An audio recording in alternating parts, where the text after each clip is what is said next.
2026년 6월 25일 어린이 매일 성경입니다. 오늘 본문은 고린도전서 15장 12절부터 19절까지 말씀입니다. 그리스도께서 죽은 사람 가운데서 살아나셨다고 우리가 전파하는데 어찌하여 여러분 가운데 더러는 죽은 사람의 부활이 없다고 말합니까? 죽은 사람의 부활이 없다면 그리스도께서도 살아나지 못하셨을 것입니다. 그리스도께서 살아나지 않으셨다면 우리의 선포도 헛되고 여러분의 믿음도 헛될 것입니다.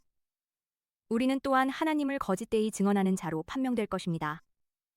그것은 죽은 사람이 살아나는 일이 정말로 없다면 하나님께서 그리스도를 살리지 아니하셨을 터인데도 하나님께서 그리스도를 살리셨다고 하나님에 대하여 우리가 증언했기 때문입니다. 죽은 사람들이 살아나는 일이 없다면 그리스도께서 살아나신 일도 없었을 것입니다. 그리스도께서 살아나지 않으셨다면 여러분의 믿음은 헛된 것이 되고 여러분은 아직도 죄 가운데 있을 것입니다.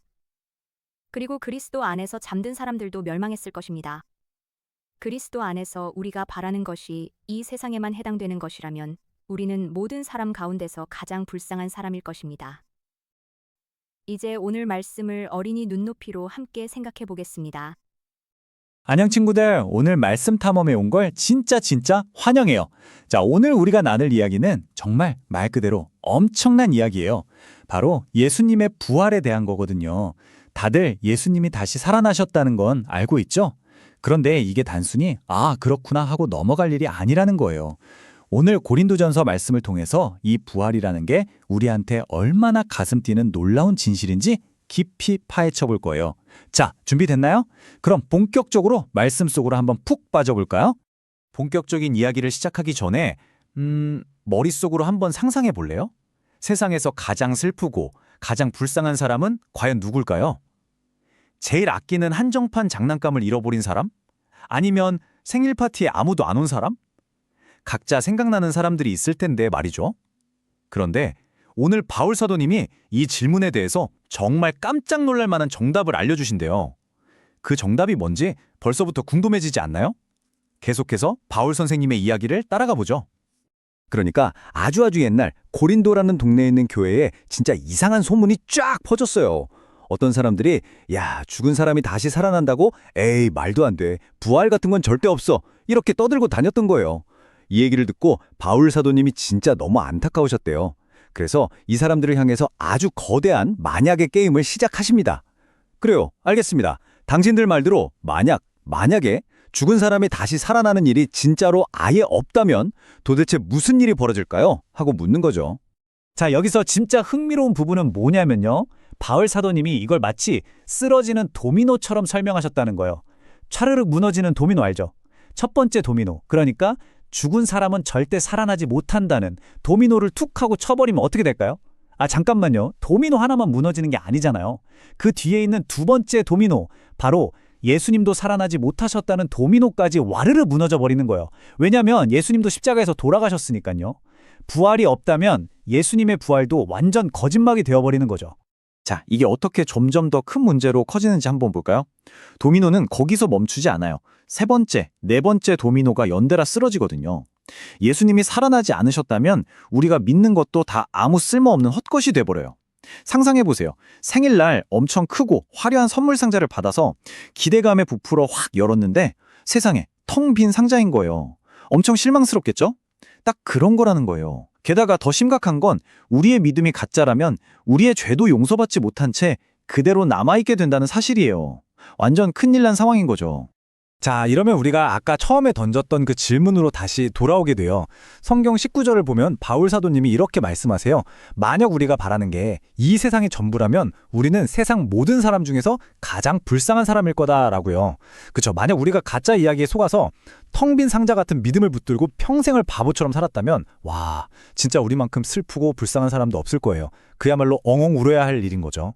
그런데 여기서 가장 중요한 핵심은 바로 이거예요. 바울 사도님이 우리한테 겁주려고 이런 끔찍한 상상을 해본 게 절대 아니라는 거죠. 완전 엄청난 반전이 기다리고 있습니다. 짜잔! 예수님이요, 진짜로 죽음을 이기시고 다시 살아나셨다는 사실이에요. 진짜 다행이죠? 이 사실 하나가 방금 쓰러졌던 그 도미노들을 다시 다 세워버려요. 예수님이 살아나셨기 때문에 우리 마음속에 있는 이 믿음은 텅 빈 상자가 아니라 진짜 보물이 가득 찬 상자인 거예요. 우리는 절대 불쌍한 사람이 아니라 참되고 기쁜 소망을 가진 최고의 부자랍니다. 이 놀라운 진실이 우리 삶에서 얼마나 멋지게 나타나는지 아세요? 예수님이 살아서 지금도 우리랑 함께 하신다는 걸 믿으면요. 당장 오늘부터 우리 하루가 달라져요. 마음이 푹 꺾이고 힘들 때 포기하는 대신 살아계신 하나님께 도와주세요 하고 기도할 수 있죠.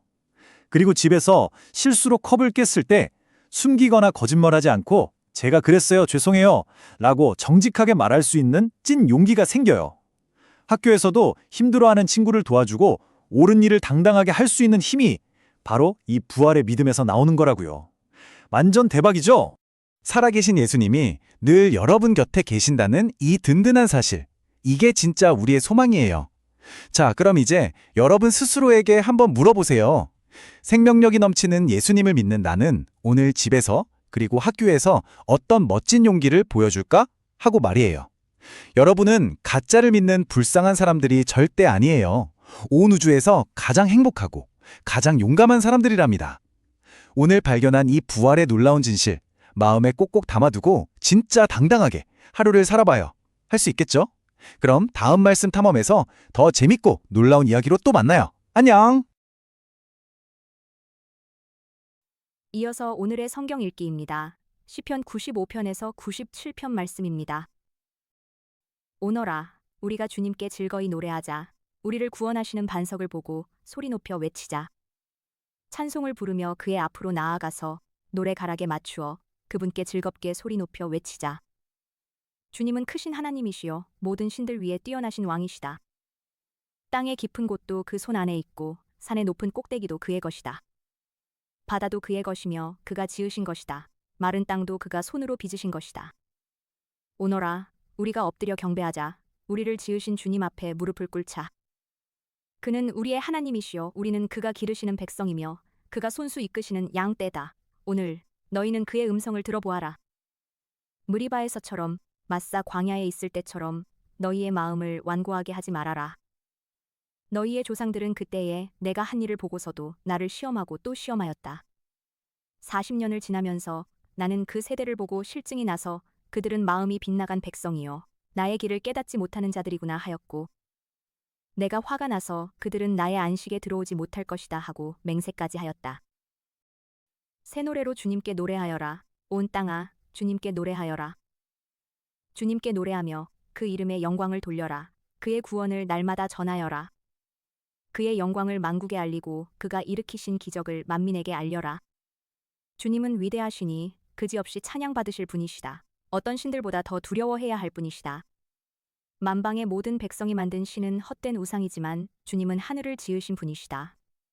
주님 앞에는 위엄과 영광이 있고 주님의 성소에는 권능과 아름다움이 있다. 만방의 민족들아, 주님을 찬양하여라. 주님의 영광과 권능을 찬양하여라. 주님의 이름에 어울리는 영광을 주님께 돌려라. 예물을 들고 성전 뜰로 들어가거라. 거룩한 옷을 입고 주님께 경배하여라. 온 땅아 그 앞에서 떨어라. 모든 나라에 이르기를 주님께서 다스리시니 세계는 굳게 서서 흔들리지 않는다. 주님이 만민을 공정하게 판결하신다 하여라. 하늘은 즐거워하고 땅은 기뻐 외치며 바다와 거기에 가득 찬 것들도 다 크게 외쳐라. 들과 거기에 있는 모든 것도 다 기뻐하며 뛰어라. 그러면 숲속의 나무들도 모두 즐거이 노래할 것이다. 주님이 오실 것이니 주님께서 땅을 심판하러 오실 것이니 숲속의 나무들도 주님 앞에서 즐거이 노래할 것이다. 주님은 정의로 세상을 심판하시며 그의 진실하심으로 뭇 백성을 다스리실 것이다. 주님께서 다스리시니 온 땅아 뛸 듯이 기뻐하여라. 많은 섬들아 즐거워하여라. 구름과 흑암이 그를 둘러쌌다. 정의와 공평이 그 왕좌의 기초다. 불이 그 앞에서 나와서 애워싼 대적을 불사른다. 그의 번개가 세상을 번쩍번쩍 비추면 땅이 보고서 두려워 떤다. 산들은 주님 앞에서 온 땅의 주님 앞에서 초처럼 녹아버린다. 하늘은 그의 의로우심을 선포하고 만백성은 그의 영광을 본다. 조각된 신상을 섬기는 자는 누구나 수치를 당할 것이며 헛된 우상을 자랑하는 자들도 부끄러움을 당할 것이다. 모든 신들아 주님 앞에 엎드려라. 주님이 공의로우심을 시온이 듣고 즐거워하며 유다의 딸들이 기뻐 외칩니다. 주님은 온 땅을 다스리는 가장 높으신 분이시고 어느 신들보다 더 높으신 분이십니다. 주님을 사랑하는 사람들아, 너희는 악을 미워하여라. 주님은 그의 성도를 지켜주시며 악인들의 손에서 건져주신다. 빛은 의인에게 비치며 마음이 정직한 사람에게는 즐거움이 샘처럼 솟을 것이다. 의인들아, 주님을 기뻐하여라. 주님의 거룩하신 이름에 감사를 드려라. 이제 5분 동안 눈을 감고 하나님께 마음을 이야기해 보세요. 예수님이 살아계신 것을 믿으며 오늘도 용기 있게 살게 해달라고 기도해요.